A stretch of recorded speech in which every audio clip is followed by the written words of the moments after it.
Hey everyone, it's Carla Ray, and I just wanted to give you a quick little tutorial on how I paint in Corel Painter. I use this for all of my portraits and anything that's realistically colored. I use this program for. So, and this is by no means the only way to do it.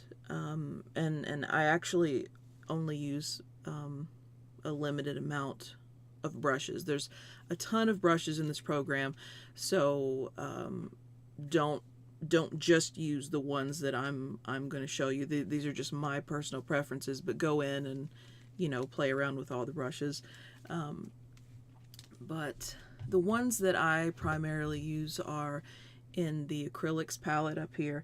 And if you don't have this, this should be up when you boot up Painter, but if it's not, it's in the window and then brush selector, and it will bring up this this little window here. And if you click on this little blue triangle, you get all sorts of brushes. I mean, there's a ton of stuff that you can do with this program. But mine is, the brushes that I use are in acrylics, and then I go between the opaque detail brush and, where's the other one? The wet detail brush. And even just, I mean, I go between two, and I mean, there's a ton even just in the acrylics group, so I mean, just play around and use whatever, but this is just what I personally use. So, let's see.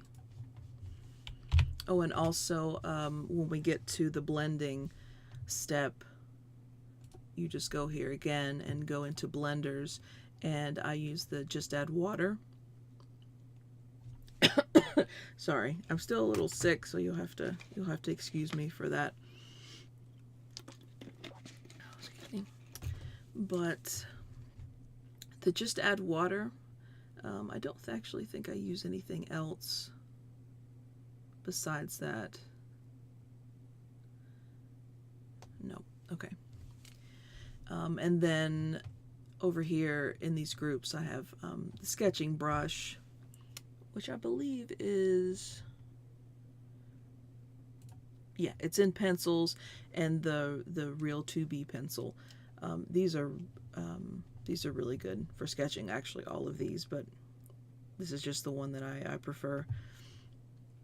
And to make, it's good to have these little groups of brushes, so that because there are so many, it's good to sort of have little, groups that you've already picked out, and so you don't have to go and try to find everything again. And to make these little groups, all you have to do is, after you have a pencil selected, I'll just do the 2B pencils again. You just click on the window, click on the actual, where is it over here?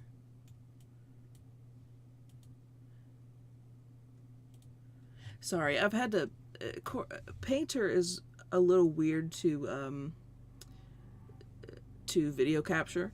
So I actually have it stretched across both screens, and so it's being a little finicky on me. Okay, you drag it from, okay. So you actually go into the window here, and you pick out your brush that you want. So I'm just going to go back and do pencils, real 2B pencil, and I'm going to click on it and drag it out. Well, that doesn't work either. How did I do that then?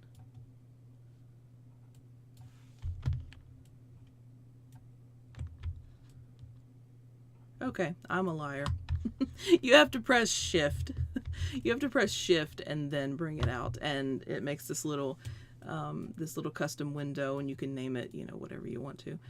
And you can put as many of these in it as you want. You can just keep dragging this window down, and so.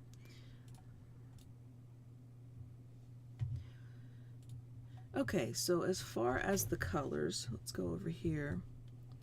I really probably should have the blenders in a separate window, but I don't. So let's go to the Opaque detail brush. Oop. Let's get a skin tone color.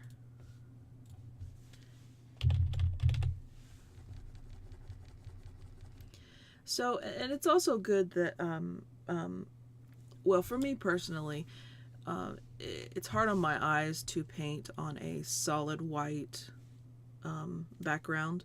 It's a lot easier for me to see places that I've missed, or it's a lot easier for me to see if you have some sort of desaturated, this has a little bit of blue in it, but like sort of gray background. So that's just something that I prefer personally. So, okay, I've got, with the acrylics, you put down your solid colors here. And then let's get a darker tone here, a little bit more brown. Okay, so when you go to blend them, these, let's see, the detail brush, okay, they just add water. I really, really like this blender.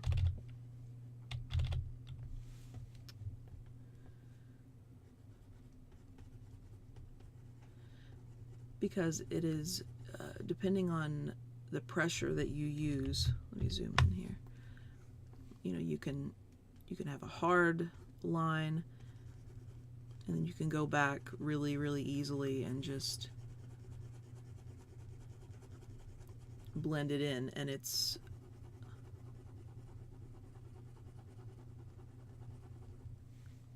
just does it so well.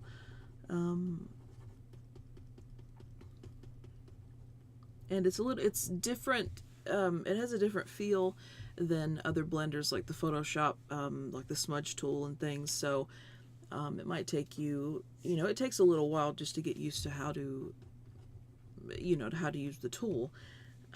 So don't get, frustrated if you can't blend it perfectly. Just keep going back over it, and as many times as you need to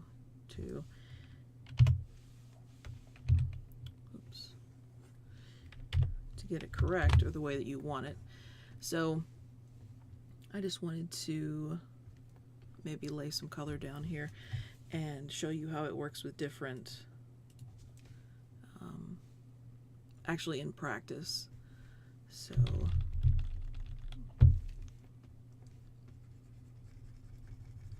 and I've got my sketch layer right now on a different layer. After a while, when you get it painted the way that you want, you start actually going over the sketch layer. So, but we're not at that stage yet, so I'm just going to block some color in here.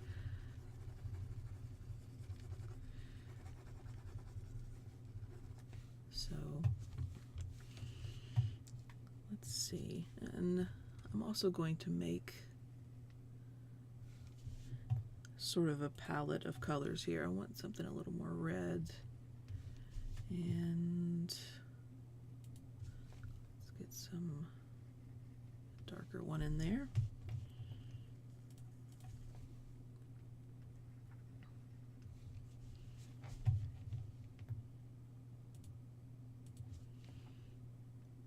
And I have a reference that I'm looking at. It's very, very difficult to, for me just to pull colors out of my mind without actually looking at it, or having a reference or something to look at, especially with skin. It's really good to look at different skin tones and actually, let's see, no, I don't like that.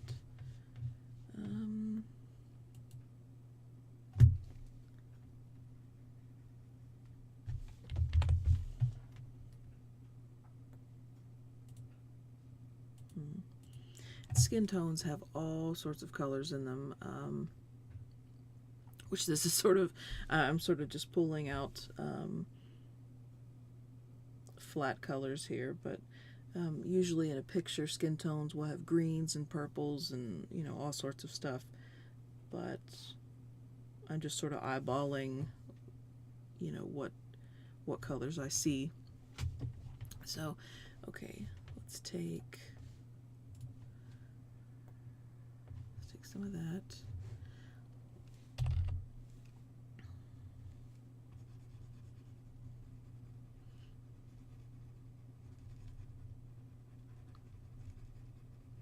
And painting takes a while. I mean, it takes a while to understand what looks good and what you want, and it takes a while to actually do that. So, I mean, prepare yourself. You know, art takes a long time. I don't have any highlights up here.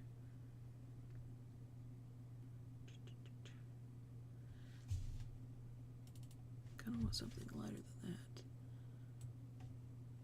Okay. There we go.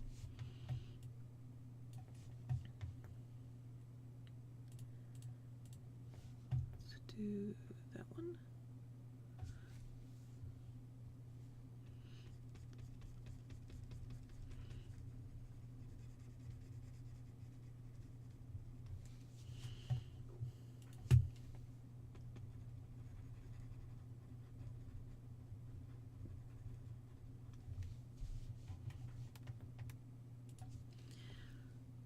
It's also good to use a grid if you need to sort of know where to plot the colors. I'm just painting the nose, so it's not, you know, it's not really essential right now, but if you're trying to do realistic things or follow the picture that you're looking at, then it's a good practice to if you don't really know where to put the colors at first, to use a grid. And I think this is in, let's see,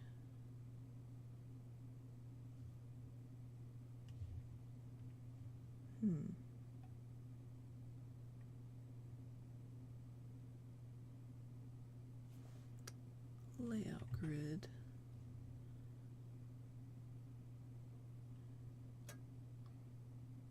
Okay, this is in, if you go to, you know, your on the top of your window where it has file, edit, you know, go to canvas, and then you go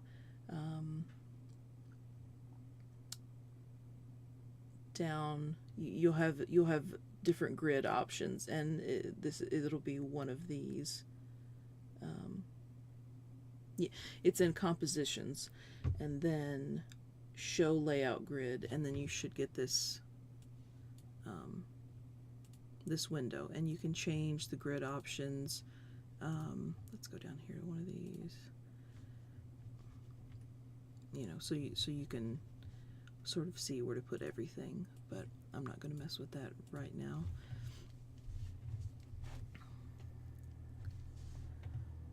So let's do some pink.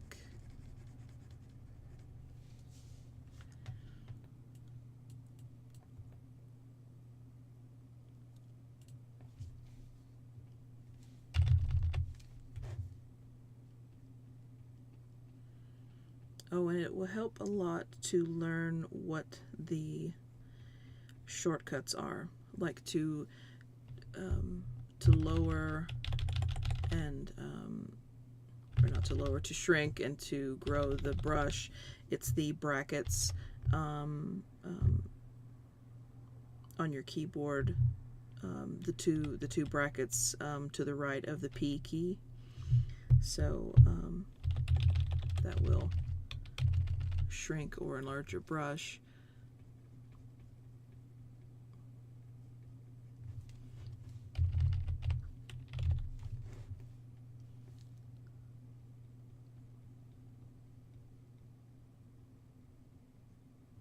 And these also have different strokes, like the opaque detail brush that I'm using right now, you know, it has strokes that kind of have fuzzy edges, but this wet detail brush, if you go over here and click it, it's in the acrylics palette, you know, where I got the other brush. This is a really good brush for hair, or if you're trying to make tiny details. So after you've got the broad colors, if you want to go back in and sharpen up edges or do things like that, it's a really good brush for that sort of thing.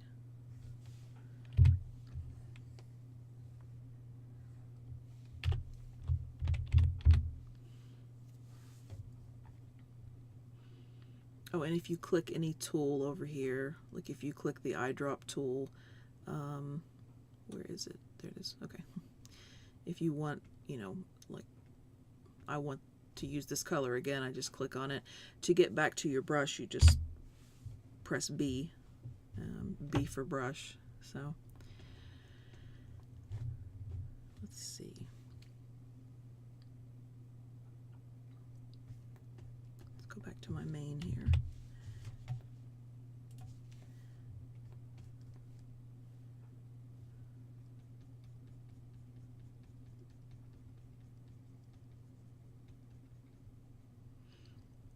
I like to get a lot of color blocks. Excuse me. I like to get a lot of color blocks on there before I actually start blending. That way you sort of have something to work with, and you're not, you know, reblending things that you've already blended. Because if you blend things too much, then it pushes it so far back that you don't really see it. It's hard to explain, and unless you've painted or done anything before that, I guess that's not going to make a lot of sense. But once you get in and start coloring, you start to understand how much is too much, and that comes with experience, just by you know, doing it so many times.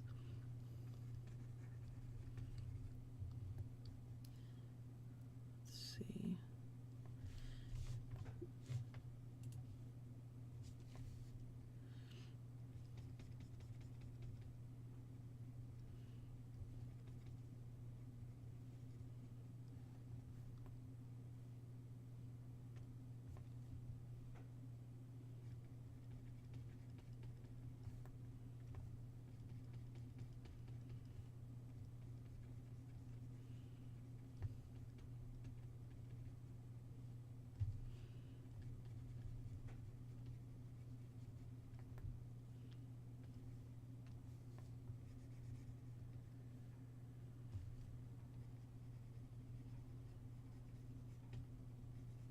And I'm still below the sketch layer at this point.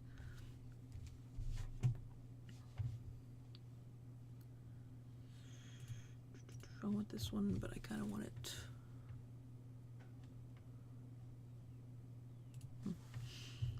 If you go to window, color panels, I'm going to grab the color wheel here.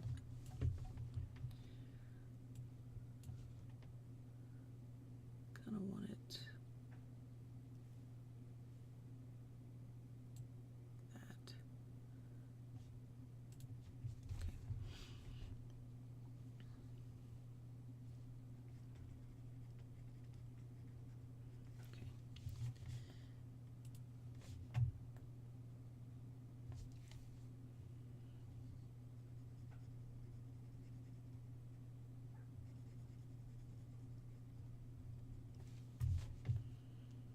So I'm trying to rush and do this too, so you don't, because I don't know. I like to watch people paint, but I also recognize that it's probably not the most exciting thing that somebody could do. It's kind of in the category of watching paint dry, I guess. But I don't know. Maybe people like this. I want this highlight, but I want it more pink. Okay, I'll try that. That might be okay.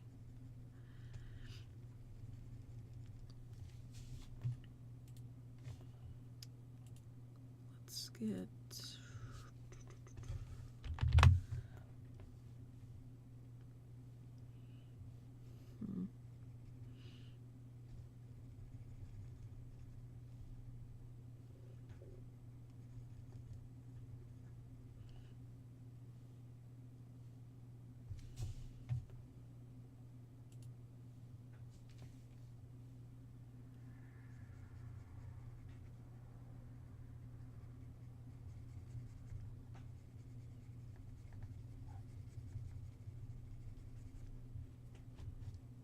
I also apologize if you hear a doggy outside. There are several of them out there.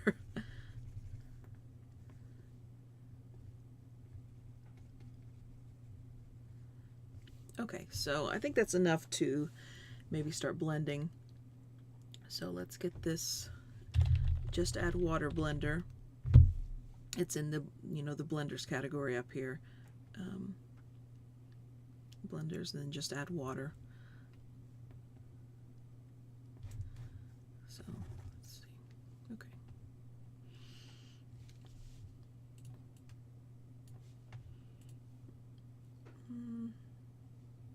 Okay, I can go in and add other things. And you'll get a feel for, how big of a brush that you need as you do this. So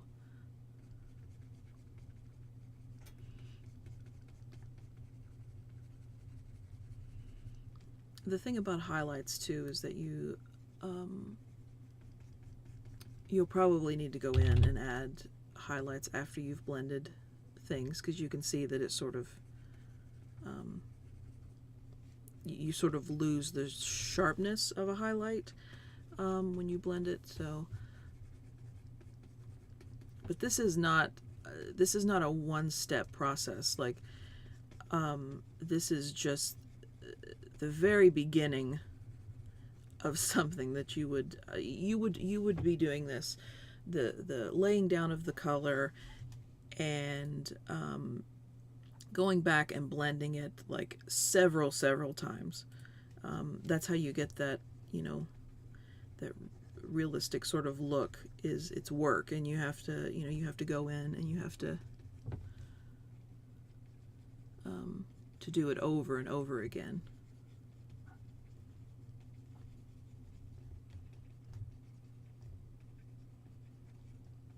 And keep the shape in mind. When you're coloring, let me just grab something here. Say the shape is just an angle here, and let's just put something, I don't know.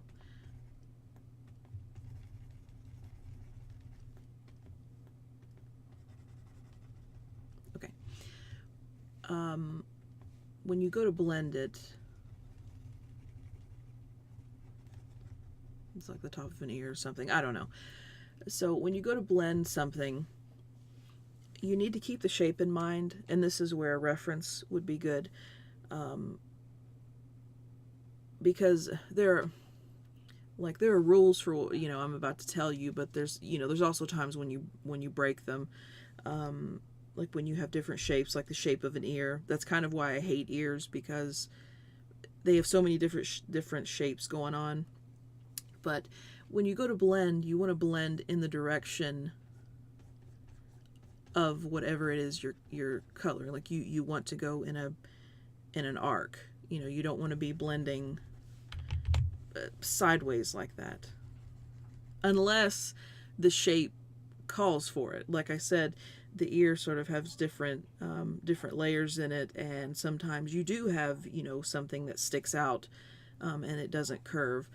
But for the most part, you know, you're going to be shading in the direction of whatever it is you're coloring. So you're going to be, you know, arcing in that direction.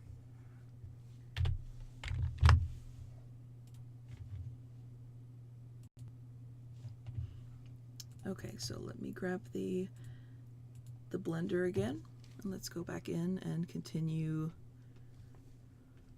doing this.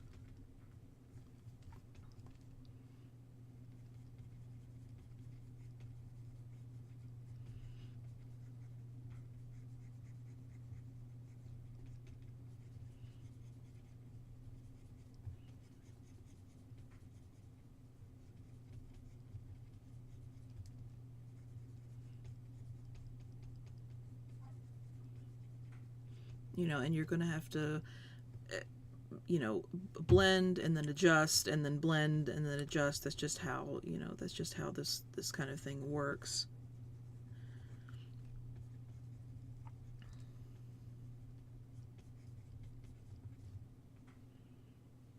I need a different shade down here.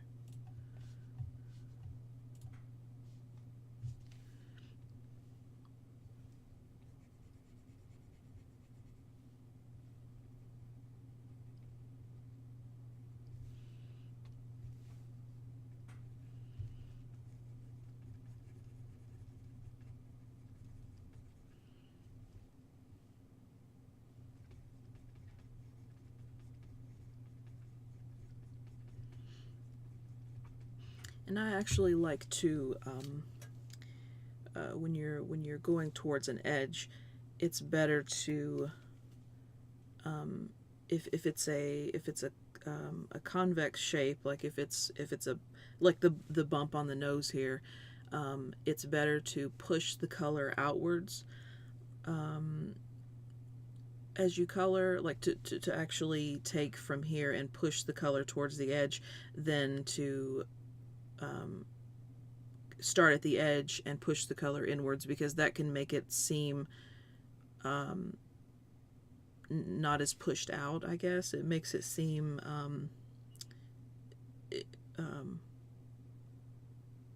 yeah, I don't know how to describe it. It's just better if you push towards the edge when you have something overlapping like this. Like the edge of the nose here is actually over on top of the skin here, so you want to just push the color that way. Now over here, you know, because it's under the nose here, you know, you want to start at the crease and sort of push outwards, and it makes it seem, you know, like there's a shadow there, like there's a dip. So I don't know if that makes sense. I'm not really used to doing tutorial videos, so I don't know if anything I'm saying makes any sense.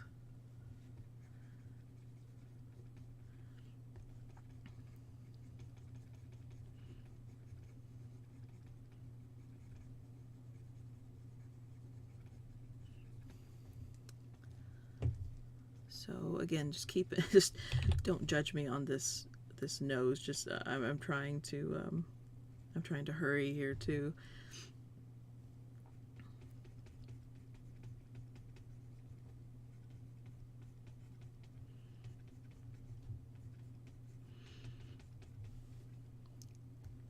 Let's put some of this down right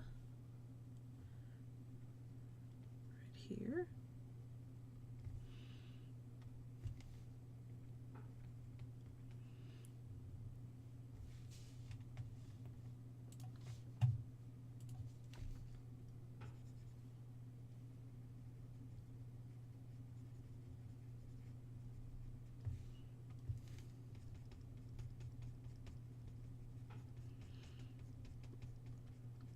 And blending with this tool is all about you're pushing the color forward and then sort of pushing it back and blending it in between the two, you know, like that.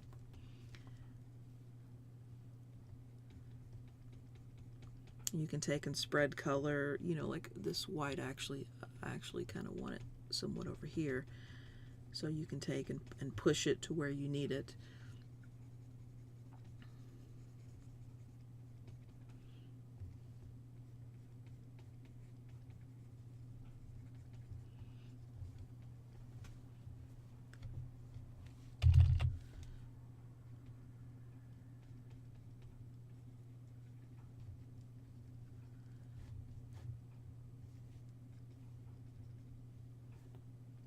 I actually want some more up here.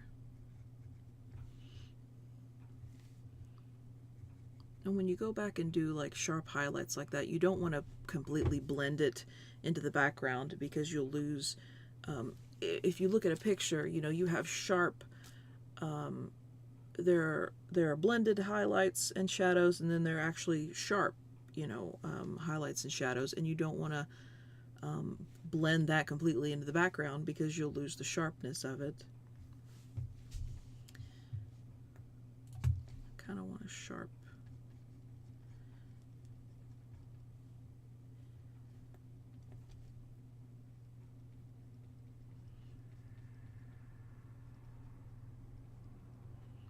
And this is where having a picture reference might be helpful, because you can sort of see where the sharp highlights are.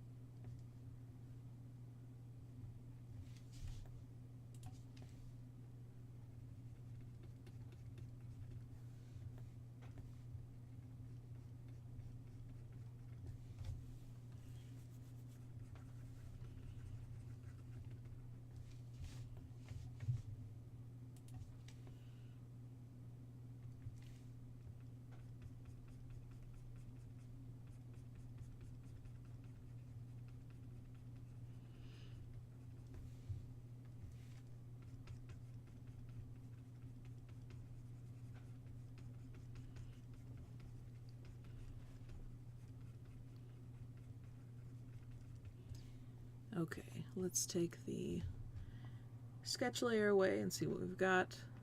Not too bad, but that's why you don't, you know, completely want to work with the sketch layer, because there are things that you miss. So when you take that off, I can see, okay, I need some more definition right here.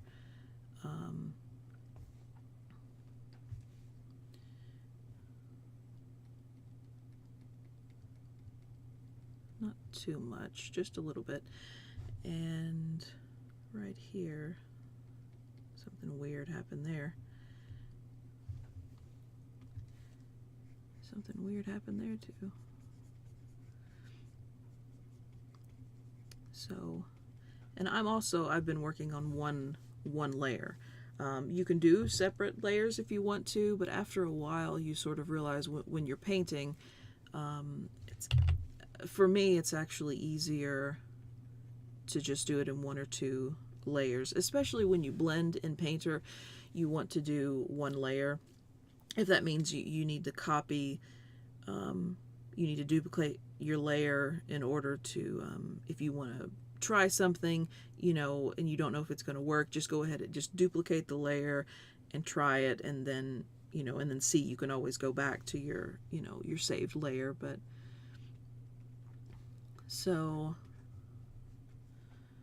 there we go. Not a perfect nose yet, not even almost. right there. I need some